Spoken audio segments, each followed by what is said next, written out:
என்னே ஏமாத்திட்டாங்க மக்களே. பெரிய ஸ்கேமு. கண்டிப்பா இந்த 2 பேர்ட்ட நீங்களும் ஏமாந்திருக்க வாய்ப்பு இருக்கு. ட்ரஸ்ட்ங்கிற பேர்ல இந்த 2 பசங்க வந்து ஒவ்வொரு ஊரா போயிட்டு எப்படி கலெக்ஷனை போடுறாங்க அப்படின்றது கொஞ்சம் பாருங்க. இந்த வீடியோ பார்த்துட்டு வாங்க. வீட்டில் வந்து டொனேஷன் பிடிக்கிறதுக்கு இந்த ப்ரூஃப் எல்லாமே கொண்டு வந்திருக்காங்க. கடைசியில் பார்த்தா வந்து அவன் என்கிட்ட சொல்றான் நான் மார்த்தாண்டக்காரன் அப்படி இப்படின்னு சொல்றான்.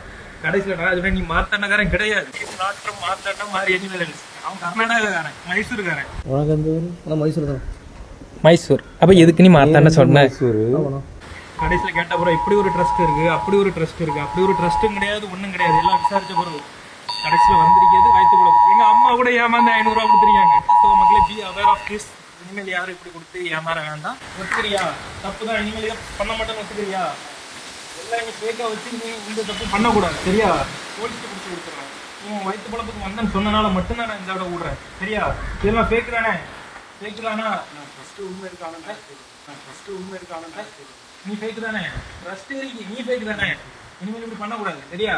எப்படின்னா இவனுக்கு 2 பேர் வந்து மார்த்தாண்டம், நாங்க மார்த்தாண்டத்துல வரோம் அப்படின்னு சொல்லிக்கிட்டு வீடு வீடா போயிட்டு ஒரு லெட்டர் மாதிரி வச்சிருக்கானுங்க, ஒரு போட்டோஸ் வச்சிருக்காங்க. அதை காமிச்சிட்டு இப்படி உதவி பண்ணுங்க அப்படின்ட்டு.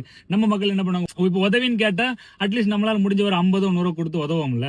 இப்போ ஒரு வீட்டுல 50 100ன்னு வைங்களேன், எத்தனை வீட்டுக்கு போயிருப்பாங்க, எத்தனை இடத்துல கலெக்ஷன் போட்டிருப்பாங்க. இதை வந்து நம்ம தம்பி ஒருத்தன் கண்டுபிடிச்சிட்டான். இவங்கிட்ட தான் போன வாரம் நான் ஏமாந்தேன். எனக்கு அந்த வீடியோ பார்த்ததுமே பயங்கர ஷாக்கு. கண்டிப்பா இந்த வீடியோ பார்த்துட்டு இருக்க நீங்களும் இவங்கிட்ட ஏமாந்திருக்க வாய்ப்பு இருக்கு. தம்பி வந்து என்ன பண்ணிட்டானா, சரி இவனுக்கு 2 பேர் வந்து வயிற்று பழப்புக்காக தான் பண்ணோம் அப்படின்னு சொன்னனால வந்து விட்டுட்டான். சரி அவன் இறக்கப்பட்டு விட்டுட்டான். ஆனா அவனுக்கு கண்டிப்பா திருந்த போறது கிடையாது. கண்டிப்பா இனி எந்த ஊருக்கு போலாம் இந்நேரத்துக்கு பிளான் போட்டு இருப்பானுங்க. ஒருவேளை உங்க ஏரியால இவனுங்களை பாத்தீங்கன்னா கண்டிப்பா அடுத்த செகண்டே போலீஸ்ல போன் அடிச்சு கொடுத்துருங்க. முடிஞ்சவங்க இந்த வீடியோ ஷேர் பண்ணுங்க. ஏன்னா நிறைய பேர் இதை பார்க்கட்டும், நிறைய பேர் இதை வந்து கண்டிப்பா தெரிஞ்சுக்கணும். இது மாதிரி நிறைய ஸ்கேம் நடக்குது. நான் நம்பினேன், ஆனா இதுக்கு மேல இனி எல்லாரையும் சந்தேகப்படக்கூடிய சூழ்நிலை ஆயாச்சு. இன்னொரு வருத்தம் என்னன்னா, நிஜமாவே நம்ம வீட்டுகளுக்கு வந்து இப்போ ஒரு ட்ரஸ்ட்ல இருந்து வராங்கன்னா அவங்களே சந்தேகப்படக்கூடிய சிச்சுவேஷன்ல இப்ப நம்ம தள்ளப்பட்டுட்டோம். என்ன பண்றதுக்கு? இப்படி ஒருத்தம் பண்ற தப்புனால எல்லாரையும் சந்தேகப்படணும். வீட்டுக்கு தேடி வராங்கன்னா நான் என்ன சொல்ல, எல்லாருமே தப்புன்னு நான் சொல்ல வரல.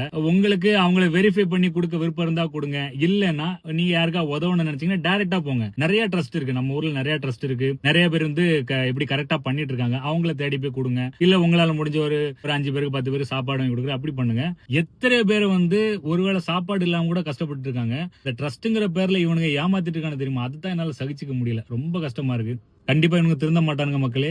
வீடியோ பார்த்துட்டு இருக்கவங்க முடிஞ்ச அளவுக்கு வீடியோ ஷேர் பண்ணி எவ்வளவு தூரம் அதிகமா வைரல் ஆக முடியுமா ஆக்குங்க. கண்டிப்பா எல்லாரும் தெரிஞ்சுக்கணும். அவனுக்கே ஒத்துக்கிட்டானுங்க நாங்க ஃபேக் தான் அப்படின்ட்டு. நான் அந்த வீடியோ அட்டாச் பண்றேன் பாருங்க.